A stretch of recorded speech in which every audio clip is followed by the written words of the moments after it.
நான் ஒரு பெரியாரிஸ்ட். நானும் என் இணையரும் நினச்ச இடத்துக்கு வெளியே போவோம். நைட்டு போகணும்னு தோணா நைட் பீச் போவோம், ஐஸ்கிரீம் சாப்பிட்டு வருவோம்.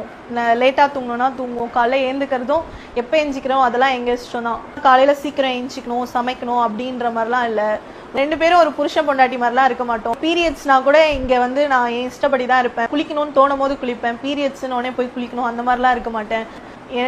எனக்கு பிடிச்ச ட்ரெஸ் எல்லாம் ஃப்ரீடமாக போட ஆரம்பித்தேன். எனக்கு வெளியே போகணும்னு தோணும் போது போக ஆரம்பித்தேன். வேலைக்கு போகணுன்னா நான் போவேன்.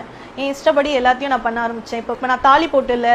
நான் என்னை பார்த்தா கல்யாணம் பொண்ணு மாதிரியே யாருக்கும் நிறைய பேருக்கு தெரியாது. ரொம்ப ஜாலியாக நிறையா தோழர்கள் கிடைக்கிறாங்க. அது மூலியமாக எங்கள் வீட்டுக்கு வராங்க நிறையா ஃப்ரெண்ட்ஸு. ஆண் பெண்லாம் இல்லாமல் எல்லாரும் சேர்ந்து பழகி சந்தோஷமாக என்ஜாய் பண்ணிகிட்டு இருப்போம். அதேமாதிரி பண்டிகை காலம்லாம் பார்த்தீங்கன்னா எல்லார் வீட்லையும் காலைல சாமி கும்பிட்டுட்டு காலைல ஏஞ்சி குளிக்கணும் எல்லாம் பண்ணிகிட்டு இருப்பாங்க. எங்கள் வீட்டில் நாங்கள் ஏந்துக்கிறதே 12 மணி 1 மணிக்கு தான் ஏஞ்சி கதவு திறப்போம். பெண் அடிமைத்தனம் இல்லாத ஒரு வாழ்க்கையை நான் சுதந்திரமாக வாழ்ந்துட்டுருக்கேன். அதுக்கு காரணம் பெரியார் தான். அவர் பேத்தின்னு சொல்கிறதுல நான் ரொம்ப பெருமை.